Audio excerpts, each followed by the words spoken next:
rain downing trees on cars and homes and dangerous road conditions causing this massive 50-car pileup. What to watch out for in the week ahead.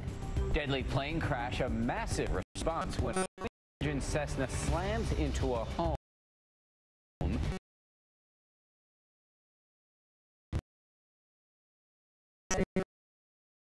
2 people killed here.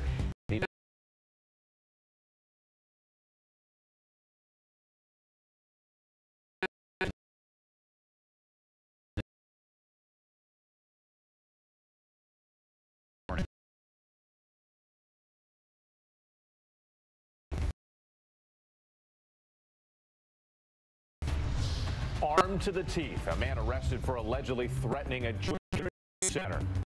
The Arsenal police say they found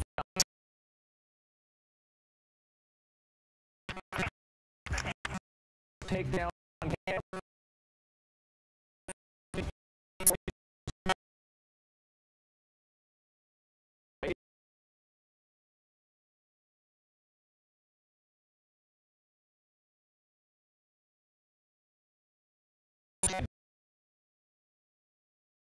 Describing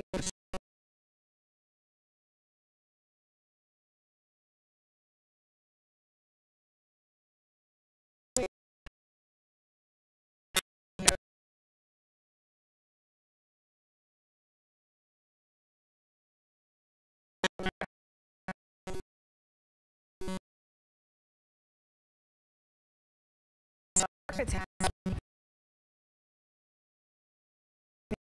been off of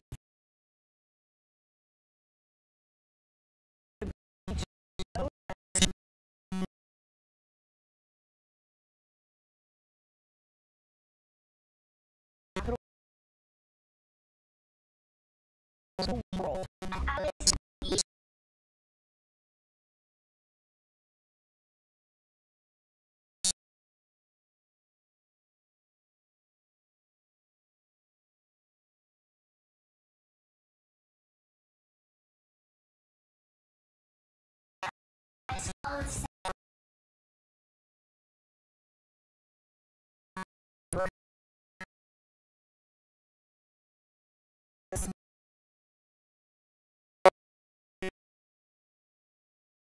Met at Woodstock 50 years ago and fell in love on Max Yasgur's farm. The new documentary that holds the moment they were looking for decades after their life together began. Live from ABC News in New York, this is Good Morning America. Such a cool story. Looking forward to seeing that one. Well, good morning. Let's get straight to our top story. The severe summer storms bringing damaging winds and large hail around the country. More than 150 reports of severe weather on Saturday, including 114 reports of strong winds. Look at this video from Pennsylvania, a thunderstorm causing significant damage, and in Charlotte, North Carolina, a tree slamming on top of mobile homes. And there are more summer storms on the way today with gusty winds, heavy rain, and hail.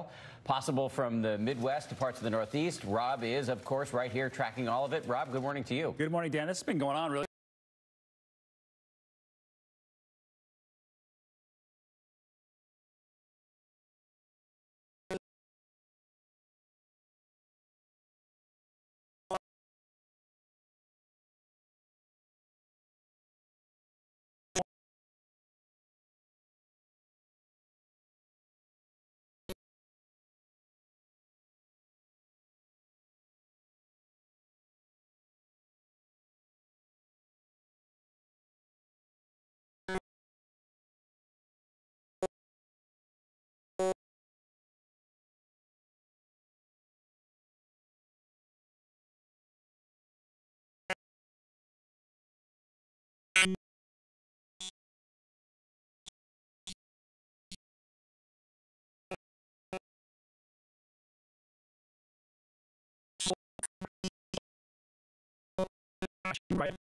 The storm knocking out power, leaving many in.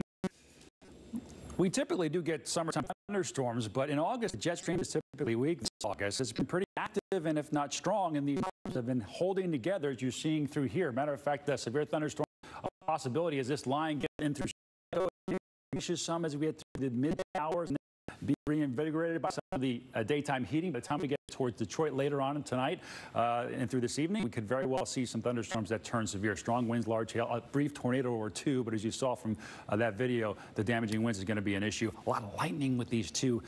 Folks across the Midwest are being woken up by that this morning. Our tropical south, this little guy that had concern like that, but right now we're just offshore. It's going to bring in more in the way of moisture, and tomorrow across the Northeast we're going to have some thunderstorms that could be severe as well. More throughout the week. Over to you. All right, Rob, we'll stay on top of that. Thank you. At least 2 people were killed when a small plane crashed into a home in New York State. The plane carrying 3 people slamming into the home and then bursting into flames.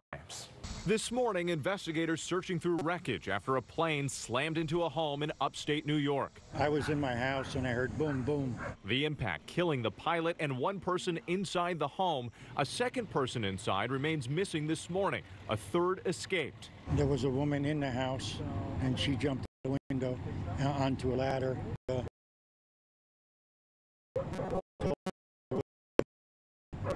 A man in the house, which was her father, still in. We need an ambulance to the scene. 2 more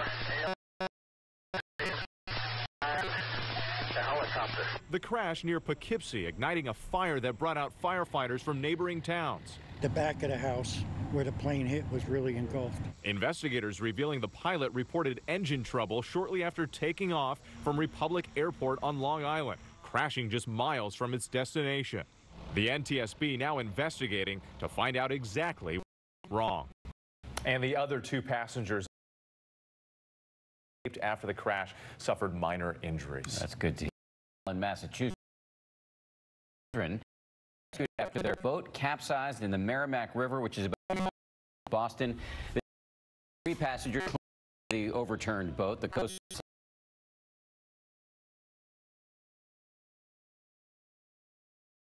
they pulled 4 people out of the water. We could see 4 people and then got them aboard. And when they were coming aboard, they kept saying, there's 5 of us, there's 5 of us. Yeah, and that 5th person was the boat's captain. He was still trapped underneath the vessel. The Coast Guard sent in a diver who brought that captain to safety. Well, now to a new arrest overnight. A man accused of making threats at a Jewish community center. It comes after a dramatic takedown in Florida of a man accused of being fascinated with mass shootings who, according to police, texted planning.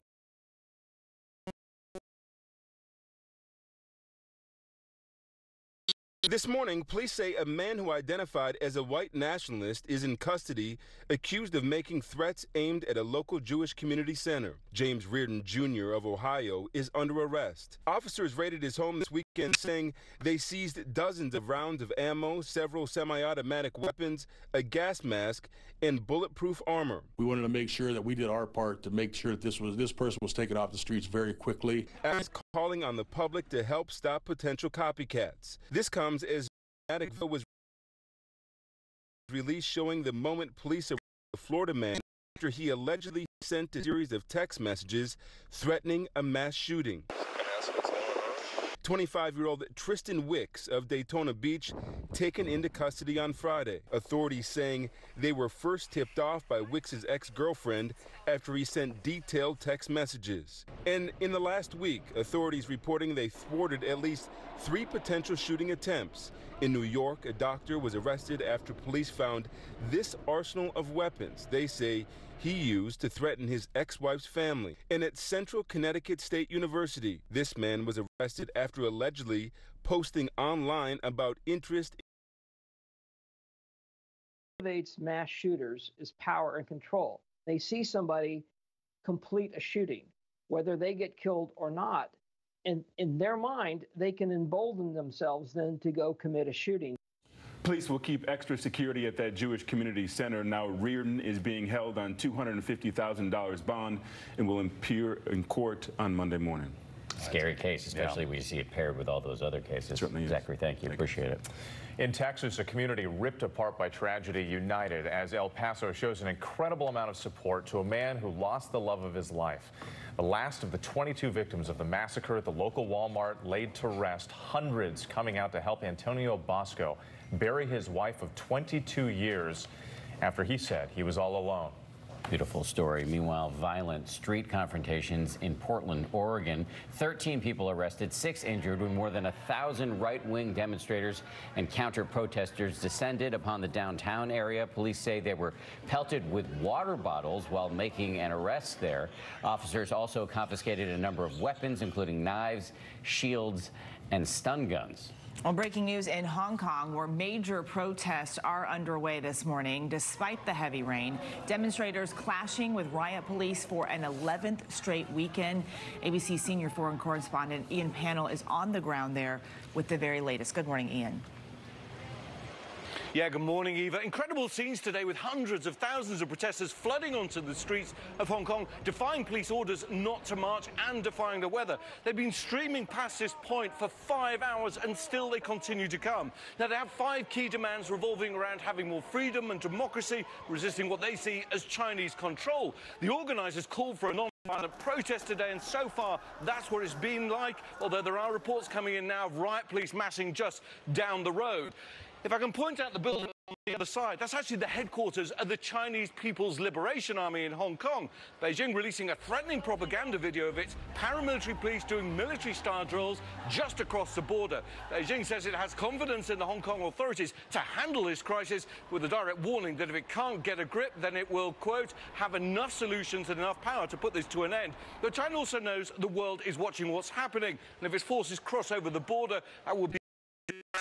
But neither side giving way in the dangerous standoff, and no one I've talked to here can see an easy or quick way out of this crisis. With no clear end in sight. Ian Pannell for us in Hong Kong once again. Thank you.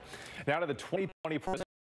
Democrats on the campaign trail countering Trump's argument that he's the only one who can keep the economy strong.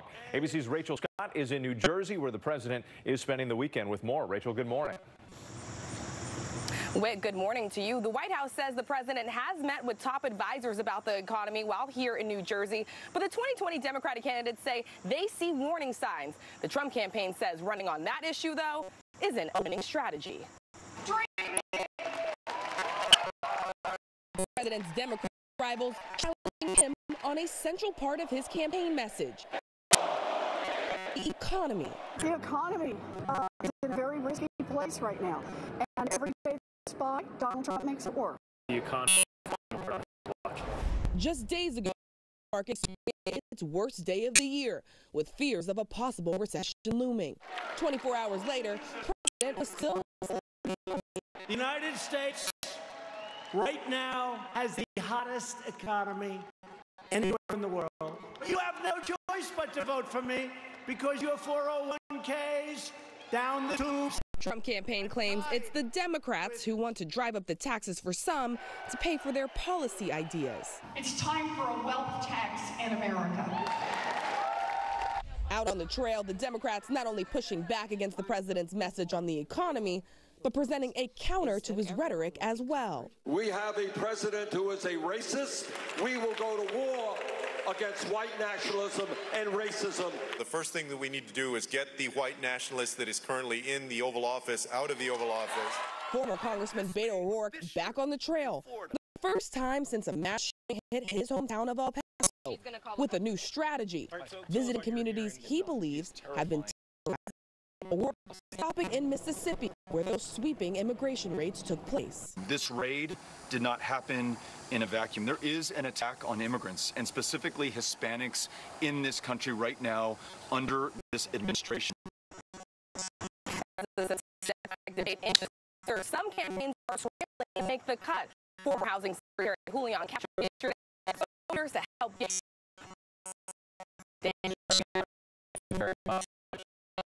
let's begin. Chief Reporter in Washington, D.C. will be this week. This morning, Martha, good morning to you.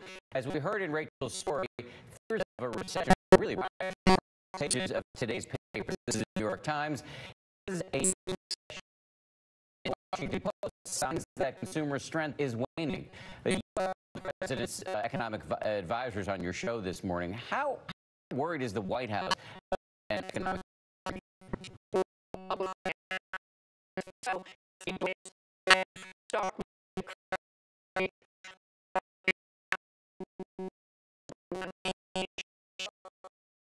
Has to have a strong economy.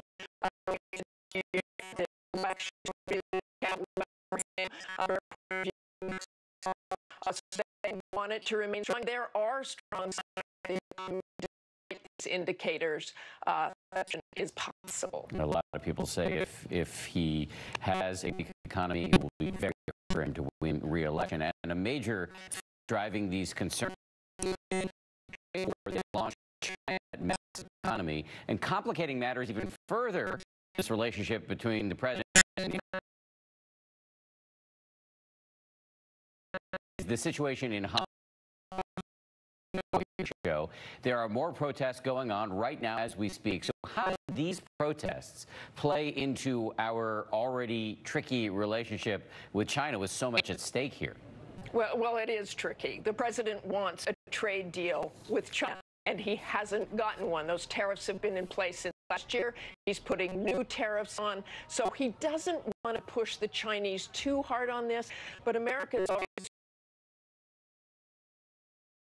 human rights. So there is some sort of middle ground is trying to walk. I don't know how successful he'll be if there is some sort of military confrontation, and how the White House would deal with that if the Chinese move in on those protesters. And there are signs that they may do just that. Martha, thank you so much. Martha, I want to remind everybody on the show this morning, she's going to speak with White House trade advisor Peter Navarro on the arrest in Hong Kong and the trade war with China. Plus, Georgia's Stacey Abrams discussing her new organization to combat voter suppression in 2020. That's all coming up on This Week right here on ABC.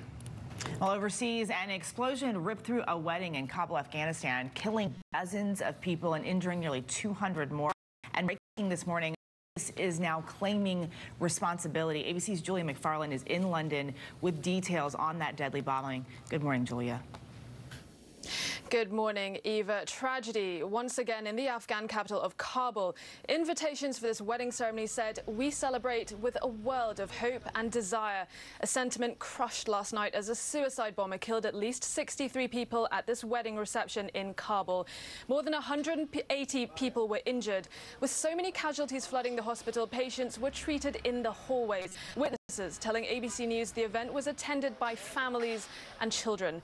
Taliban, who claimed responsibility for a bombing at a police station in Kabul just 10 days ago, condemned this attack. This morning, as you say, ISIS's affiliate in Afghanistan say they were behind this attack.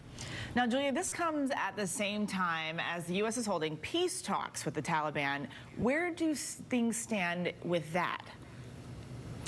That's right. The U.S. and the Taliban, they've just concluded the 8th round of peace talks to end the Afghan war, now in its 18th year. On Friday, President Trump held a high-level meeting with his Afghan envoy, along with top security staff at his golf club in Bedminster. He said that both sides want a deal to end the war. Eva? All right, Julia McFarland for us in London. Thank you. Whit? All right, let's transition here. Get a check of the forecast once again. Rob is here, and really much of the country. Severe rain in some places, and then the scorching heat out west. It's August, so it's hot. But are you ready for winter? How about that? No. Not yet. Whoa, Take the heat a little while longer. Okay, good. We have snow. Out of Park, there you go. Northern Montana, a little bit of snow on the mountaintops. Get you in the mood. Think cool thoughts as You're the only one in that mood, Rob. When I show you these temperatures, you're going to wish for a little bit of snow. All right, the heat's on across parts of the South again today. Texas, where temperatures are average in the 90s this time of year, but now we're coupling in levels of humidity. So a heat advisory is posted for Dallas, Shreveport, over towards Abilene, up towards Oklahoma City as well. Going to feel like up and over 100 degrees. And the heat's going to be building across the southwest as well. And the monsoon is pretty much shut down here, so temperatures 110 or better here, and also building across the northeast. More on that in just a little bit. That's checking what's happening nationally. It's time now for a look at your local forecast. Hello and happy Sunday. Meteorologist Alex Liggett here. Another hot and humid day ahead of us. 87 degrees by 11 o'clock. Mostly sunny skies, but we will have storm chances, isolated in nature. Think into the mid-90s later on this afternoon. More of the same as we start the work week. 96 degrees. Yes, Manassas schools back to school. Not a bad day to be back at school, kids. 95 on Tuesday. Storm threat through Thursday. A break in the heat by Friday. Use some help. Anybody knows how to turn off the beeping on an iPad? That would help. I left my phone at home, so this is the only device. It only beeps when I'm talking. I know. I'll be reading something on the teleprompter. Beep over there. Track down your children. They'll probably help explain it for you. That's a good idea. Yeah. Thank you, Rob. Thank you, Rob. So Adrian's here. Something's going on at Disney World. Somebody did something that I would never do. You would never do this, but a lot of people might think this is like heaven. One of the most well-known attractions at Disney World's Magic Kingdom has got to be the Small World. One man deciding it was the perfect ride to raise money for a good cause. John Rigney of Wilmington, Delaware, and his crew rode it back to back for 12 hours straight. That's 23 trips around the Small World consecutively. Thank goodness it's small. Oh. Yeah. 12 minutes, not that small. Yeah. So it's all to raise money for cancer research. He's going to have that song this decades. The people were just so amazing. Everyone, from the cast members to all the park goers today.